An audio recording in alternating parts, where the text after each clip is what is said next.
ভোলা দারুল হাদিস কামিল মাদ্রাসার মুহাদ্দিস, সদর উপজেলা পরিষদ জামে মসজিদের খতিব ও ইসলামী ঐক্য আন্দোলনের জেলা সেক্রেটারি মাওলানা আমিনুল হক নোমানীকে হত্যা করে তারই ছেলে রেদওয়ান।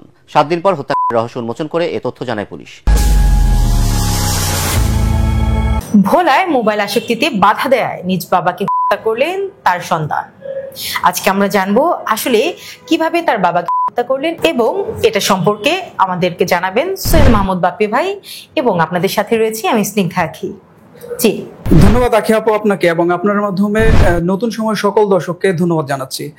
তো আজকে আমরা যেই চাঞ্চল্যকর একটা হত্যাকাণ্ডের ঘটনার বর্ণনা দিতে যাচ্ছি, সেটা হচ্ছে ভোলা জেলার খুবই আলোচিত এবং চাঞ্চল্যকর এবং মর্মান্তিক একটি হত্যাকাণ্ড গত 6 সেপ্টেম্বর শনিবার রাতে ঘটে গিয়েছিল। গত 6 সেপ্টেম্বর শনিবার রাত 9টার পর ভোলায় ইসলামী ঐক্য আন্দোলনের জেলা শাখার সাধারণ সম্পাদক মাওলানা আমিনুল ইসলাম, যাকে স্থানীয়ভাবে হচ্ছে নোমানী হুজুর বলে সবাই চেনে, তার নিজ বাড়িতে সে হত্যাকাণ্ডের শিকার হয়। এবং এই ঘটনাটি ভোলাতে সপ্তাহখানেক আগে খুবই আলোড়ন সৃষ্টি করে। এই হত্যাকাণ্ডটা আসলে হয়েছিল হচ্ছে তার যে নিজের বাড়ি আছে, নিজের বাড়ি যে সেদিন খালি ছিল, এই খালি থাকার সুযোগে আততায়ী হত্যাকারী যে সেই সুযোগটাকে কাজে লাগিয়েছে। হ্যাঁ, হত্যাকারী এই সুযোগটাকে কাজে লাগিয়েছে এবং এই যে তার নিজ বাড়িতে সে হত্যাকাণ্ডের শিকার হলো, এই হত্যাকাণ্ডে কিন্তু উনি একা বাড়িতে থাকার কারণেই আসলে হয়েছে। এটা আশেপাশের যারা স্থানীয় আছে তারা হচ্ছে ধারণা করছে। মাওলানা আমিনুল ইসলাম মানে নোমানী হুজুর হচ্ছে যে ভোলার মধ্যে একজন ইসলামী স্কলার। উনি হচ্ছেন জাতীয় ইমাম সমিতি ভোলা জেলা শাখার সাধারণ সম্পাদক। মানে উনি মূলত ইসলামিক যত সংগঠন আছে এগুলিতে সম্পৃক্ত ছিলেন মোটামুটি ভাবে। এবং ভোলা আলিয়া মাদ্রাসার সানি মুহাদ্দিস, উনি একজন নামকরা হচ্ছে মুহাদ্দিস, শাইখুল হাদিস, এবং ছাত্র জীবন থেকেই উনি হচ্ছেন যে একজন মেধাবী একজন ইসলামের ছাত্র ছিলেন, এবং সেভাবে কিন্তু সারা বাংলাদেশেও ইসলামী স্কলারদের মধ্যে তার একটা অবস্থান আছে। সেই ক্ষেত্রে আসলে ওই যে তার যে এই হত্যাকাণ্ডের পরদিন কিন্তু সারা ভোলা জেলাতে যত ইসলামী সংগঠন আছে সমস্ত ইসলামী সংগঠন কিন্তু তার এই হত্যাকাণ্ডের ব্যাপারে প্রতিবাদ জানিয়েছে, বিক্ষোভ সমাবেশ করেছে। আচ্ছা, আসলে ওনাকে মূলত হত্যাটা কিভাবে করেছিল? এই যে ইসলামী দলগুলোর যে তার হত্যাকাণ্ডের ব্যাপারে যে প্রতিবাদ, সেই প্রতিবাদে কিন্তু একটা জিনিস উঠে এসেছিল, সেটা হচ্ছে যে তারা বিক্ষোভ সমাবেশের মধ্যে ইসলামী নেতারা তারা আলটিমেটাম দিয়েছিল 24 ঘন্টার মধ্যে যেন যে হত্যাকারী আছে তাকে, নোমানী হুজুরের যে হত্যাকাণ্ড, এই হত্যাকাণ্ডের যে হত্যাকারী আছে তাদেরকে আসলে গ্রেপ্তার করার দাবি জানিয়েছিল এবং 24 ঘন্টার একটা আলটিমেটাম দিয়েছিল। সেখান থেকে কিন্তু পুলিশ আসলে এই হত্যাকাণ্ডের যে তদন্ত, সেই তদন্ত শুরু করে এবং এটা কিন্তু জোর দিয়ে শুরু করে। আমরা বলতে পারি যে হচ্ছে আমরা যতটুকু জানতে পেরেছি, পুলিশ, ডিবি, সিআইডি তারা সম্মিলিতভাবে তার এই হত্যাকাণ্ড সম্পর্কে তদন্ত শুরু করে। তো প্রথমে তার যে এই কাণ্ড যে তারা ময়না তদন্ত রিপোর্ট থেকে একটা জিনিস স্পষ্ট হয়, সেটা হচ্ছে যে নোমানী হুজুরের গায়ে 4টি আঘাতের চিহ্ন পুলিশ দেখতে পারে। সেটা হচ্ছে একটি ঘাড়ে, একটি বুকে আর 2টি পেটে। তো এই যে আঘাতগুলো, এই আঘাতগুলো আসলে করা হয়েছিল এমন জায়গায় যে ওই জায়গাগুলো নিশ্চিত হয়ে যায় একদম, মানে খুব সেনসিটিভ জায়গা যেগুলিতে আঘাত করলে এবং এই যে আঘাতগুলো, মানে এই আঘাতগুলো করার কারণে আসলে নিশ্চিত হবে। এটা যখন পরিকল্পিতভাবে তাকে আসলে ছুরিকাঘাত করা হয় এবং এটা যখন পুলিশ জানতে পারে, তখন আসলে পুলিশ ধারণা করছিল যে এটা হচ্ছে যে কোনো অভিজ্ঞ কিলার বা হত্যাকারী এই কাজটা করতে পারে। তো আসলে পুলিশ এইখান থেকে কিন্তু তাদের যে তদন্ত, সেই তদন্ত এগিয়ে নিতে থাকে। সে যে নিজ বাড়িতে হত্যা হয় সেটা হচ্ছে 6 তারিখ, এবং 5 তারিখে তার যে পরিবার, মানে হচ্ছে তার 3 সন্তানের মধ্যে 3 সন্তান সহ তার স্ত্রী বাবার বাড়িতে বেড়াতে গিয়েছিল পাশের এলাকায়। তো এই যে সুযোগ, এই সুযোগে কিন্তু হুজুরের হত্যা হয় এবং এখান থেকে পুলিশ তার যে নিজ বাড়ি সেখান থেকে আলামত সংগ্রহের জন্য তদন্ত শুরু করে। তো যখন তদন্ত করে পুলিশ, তখন তার যে বাড়িতে যে রুমে সে আসলে হত্যাকাণ্ডের শিকার হয়েছিল সেখানে রক্ত পড়েছিল এবং সেখান থেকে তার বাড়ির যে পেছনের দিকটা সেই দিকে পুকুর পাড়ে যে পুকুর পাড়ে গাছ থাকে সেই গাছে কিছু কিছু আপনার ছিটা পায়। আচ্ছা, ছিটা পায়, তখন আরো অধিক অনুসন্ধান শুরু করে পুলিশ এবং সেখানে সেই যে জংলা থাকে সেই জংলার মধ্যে একটা টি শার্ট পায় এবং টি শার্ট পায় এবং টি শার্ট ছিল এবং সেখানে কিন্তু তারা একটা ক্যাপও পায়। তখন আসলে তারা ধারণা করে যে এখানে আসলে পুকুরে তারা আরো অধিক আলামত পাবে। সেই পুকুর তারা তল্লাশি করে এবং তল্লাশি করে সেই পুকুর থেকে হুজুরকে যে ছুরি দিয়ে করা হয় সেই ছুরিও তারা উদ্ধার করে। তো এই যে তারা যে তদন্ত, সেই অধিক তদন্ত করতে করতে এক সময় আসলে এই যে উনি তো আসলে ইসলামী স্কলার ছিলেন, তার আসলে যেহেতু ইসলামী নেতাও ছিলেন উনি, তো উনার অনেক শত্রু থাকতে পারে। তো সেই ভিত্তিতে কিন্তু পুলিশ তার শত্রুদের সন্ধান করছিল যে হয়তো শত্রুরা আততায়ী হতে পারে, এমন ধারণা থেকে পুলিশটা কিন্তু 6 দিন এই যে তাদের তদন্ত, তাদের সম্মিলিত যে টিম আপনার তাদের তদন্ত করেও আসলে কোনো মানে হদিস করতে পারছিল না। শেষে হচ্ছে যে তারা যখন আলামত গুলো খুঁজে পায়, সেখানে তার যে পরিবারের সাথে তারা যখন কথাবার্তা বলে, আসলে তার পরিবারের সাথে তাৎক্ষণিকভাবে তখন তারা মানে পুলিশ কথা বলতে পারছিল না, কারণ হচ্ছে যে বাবার মৃত্যুর খবর শোনার পর তার যে আমিনুল ইসলাম হুজুরের যে তৃতীয় সন্তান মেয়ে, উনি খুব অসুস্থ হয়ে যায় এবং ওনাকে আপনার ট্রিটমেন্টের জন্য ঢাকায় নিয়ে আসে।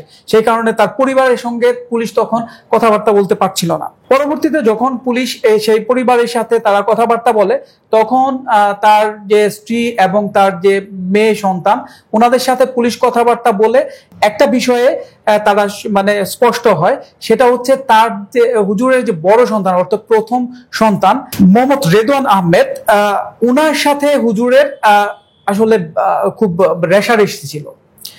বাবার সাথে কখনোই ছেলের সাথে বনিবনা ছিল এবং যেহেতু রেদওয়ান হুজুরের প্রথম সন্তান ছিল, প্রথম সন্তান হিসেবে প্রথম সন্তানকে সব বাবা মাই পছন্দ করে খুব, এবং সে অনুযায়ী কিন্তু হুজুর হচ্ছে নোমানী সাহেব খুব খুশি হয়েছিলেন এবং জানা যায় যে সে শুকরানার 100 রাকাত নামাজ আদায় করেছেন এবং হচ্ছে যে উনি চাইতেন যে উনার মতোই যেন তার ছেলে, বড় ছেলে ইসলামিক জ্ঞান সমৃদ্ধ হয় এবং ভালো একজন ইসলামের ছাত্র হয়, এটা উনি চাইতেন। এবং ছোট থেকেই কিন্তু রেদওয়ানকে হুজুর সেভাবেই আসলে মানুষ করার চেষ্টা করেছেন। এর কারণে ছোট সময় যখন তাকে মাদ্রাসায় দেওয়া হয়, তখন থেকেই হুজুর তাকে বেশি শাসন করত এবং রেদওয়ান ছিল এমন যে ওর হচ্ছে যে নিষিদ্ধ জিনিসের প্রতি আসলে আকর্ষণ ছিল বেশি, যে মাদ্রাসার ছাত্রদের যেটা হয়ে থাকে আর কি। তো ও হচ্ছে যে মোবাইলের প্রতি আসক্তি ছিল তার অনেক বেশি, এবং এই কারণেই হচ্ছে যে হুজুর তাকে বেশি আসলে শাসন করত যেন তার মোবাইল আসক্তিটা কমানো যায়। এর জন্য পুলিশ তার পরিবারের সাথে কথা বলে তাদের কথাবার্তা অনুযায়ী জানতে পারে রেদওয়ান তার বাবার মাদ্রাসায় পড়াশোনা করত এবং এক সময় তার বাবার সাথে ঝগড়াঝাটি বা রেষারেষির কারণে রেদওয়ান আত্মহত্যার যে পদক্ষেপ সেটা নিয়েছিল 2 মাস আগে, এবং সেই আত্মহত্যা যে পদক্ষেপ সেইটা জানার পর মানে নোমানী হুজুর ছেলেকে প্রচন্ড শাসন করে এবং শাসনের এক পর্যায়ে ছেলেকে নিজ বাড়িতে রাখে না, সেই তখন তার মামার বাড়িতে হচ্ছে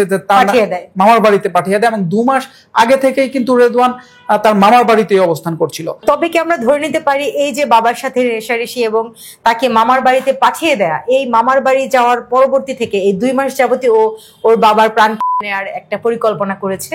হ্যাঁ, আসলেই মানে আমরা সেদিকেই যাচ্ছি। তো এই যে তার রেষারেষি, এখান থেকে রেদওয়ান 2 মাস আগে থেকেই পরিকল্পনা করছিল তার বাবাকে কিভাবে করা যায়। এদিকে আরেকটা জিনিস সেটা আমরা জানতে পারি, রেদওয়ানও কিন্তু তার বাবার মতো মেধাবী ছিল, সে সবসময় প্রথম হতো, কিন্তু অধিক যে সতর্কতা, সেই সতর্কতার জন্যই কিন্তু নোমানী হুজুর তাকে শাসন করত, তবে সে ছাত্র হিসেবে খুবই ভালো ছিল।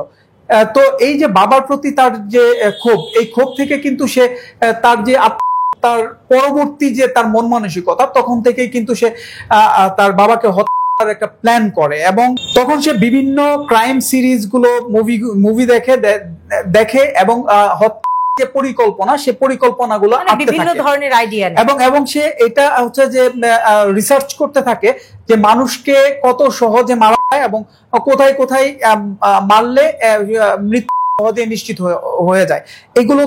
এগুলো সম্পর্কেও সে কিন্তু ঘাটাঘাটি করতে থাকে। এভাবে এক সময় দারাজ থেকে ছুরি অর্ডার করে এবং সেই ছুরি দিয়েই কিন্তু সে পরবর্তীতে। এবং আপনাদেরকে আরেকটা জিনিস বলে রাখি, সে যে তার বাবাকে করার পরিকল্পনা করেছে এটাতেই সীমাবদ্ধ নয়, যে হত্যা করার পরে যেন তাকে হত্যাকারীকে চিহ্নিত করা না যায়, সেই কারণে সেই কারণগুলোও কিন্তু চিহ্নিত করেছিল। এবং সে কারণেই সে হচ্ছে কালো পোশাক, যেখানে দাগ লাগলে আসলে বোঝা যাবে না, এবং হচ্ছে যে ক্যাপ পরলে কেউ চিনতে পারবে না, এবং সে এইভাবে আসলে পরিকল্পনাটা আসলে সাজিয়েছিল। তো তার এই পরিকল্পনা এবং সুযোগ সে পেয়ে যায় 6 তারিখে। হচ্ছে যে 5 তারিখে তার সপরিবারে তার নানা বাড়িতে সে সবাই, তার মা, তার বোন, ভাই বোনরা চলে আসে হুজুর একা বাড়িতে। সেদিন 6 তারিখ এশার নামাজের পর হুজুর যখন নামাজ পড়িয়ে বাড়ি এসেছে, তখন সে বাড়িতে আসে। বাড়িতে আসার পরে নক করার পর দরজা খোলে হুজুর। দরজা খুলে যখন সে জানতে পারে তার ছেলে এসেছে, এখানে সন্দেহ করার কিছু নাই। এবং যথারীতি হুজুর তখন নিজ রুমে গিয়ে কম্পিউটারে বসাছিল। তো এই সুযোগে রেদওয়ান পিছন থেকে তার ঘাড়ে আগে প্রথমে আঘাত করে। ঘাড়ে ছুরিকাঘাত করার পর তার বাবা পড়ে যায়।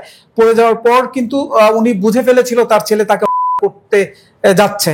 সে তখন কিন্তু তার ছেলের কাছে ক্ষমা চায় যে বাবা তুই আমাকে মারিস না, এরকম করে আসলে কাকুতি মিনতি করছিল যে বাঁচার জন্য খুব আপ্রাণ চেষ্টা করেছে। তখন রেদওয়ান তার বাবার প্রতি এতটাই ক্ষোভ ছিল যে তার পরিকল্পনা অনুযায়ী সে কিন্তু বুকে আঘাত করে, পেটে 2টা আঘাত করে, এবং তখন আঘাত করে সে কিন্তু পালিয়ে যায়। এবং পালিয়ে যাওয়ার সময় সেই বাইরে যে একটা ব্যাগ রেখে এসেছিল, সেই ব্যাগে সেই তার যে তার সময়কার যে পোশাক, সেই পোশাকটা রাখার পরে এবং ছুরিটা তাদের যে বাড়ির পেছনের পুকুর আছে সেই পুকুরে ছুঁড়ে ফেলে। এবং তার যে শরীরে হাতে রক্ত ছিল, সেই রক্ত কিন্তু গাছে মোছে, যেগুলো পুলিশ পরবর্তীতে পায়। এবং সেই দাগ এবং হাতের ছাপ এবং পোশাক, এগুলো দেখেই কিন্তু পরবর্তীতে 12 তারিখে পুলিশ মোটামুটি নিশ্চিত হতে পারে যে আসলে রেদওয়ান করেছে। এবং সেভাবে তাকে গ্রেপ্তার করার পর তাকে যখন জিজ্ঞাসাবাদের পর যখন তাকে তার কাছে স্বীকারোক্তি নেয়, তখন আসলে নিশ্চিত হয়। এবং আজকে হচ্ছে ভোলা জেলার ডিসি আরিফুল ইসলাম, উনি এই ব্যাপারটা সংবাদ সম্মেলন করে গণমাধ্যমকে জানিয়েছে। জি, ধন্যবাদ সোহেল মাহমুদ ভাইয়া। দর্শক, আজকে ছিল আমাদের কাছে এতটুকুই এই তথ্য। আসলে এই যে আমাদের সন্তানরা মোবাইলের প্রতি এত আসক্ত হয়ে যাচ্ছে, এই যে মোবাইল দেখে বিভিন্ন ক্রাইম সিনগুলো দেখে কিন্তু তারা আসলে পরিকল্পনাও শিখে ফেলছে। আমরা চেষ্টা করব যে সন্তানদেরকে শাসন করি, আদর করি, কিন্তু পাশাপাশি মোবাইল আসক্তি থেকে একটু দূরে রাখি। কেননা এই মোবাইলের জন্যই কিন্তু আজকে এই ঘটনাটি ঘটে গেল, এরকম মর্মান্তিক একটি ঘটনা। আজকে আপাতত বিদায় নিচ্ছি। ততদিন পর্যন্ত ভালো থাকুন, সুস্থ থাকুন। আল্লাহ হাফেজ।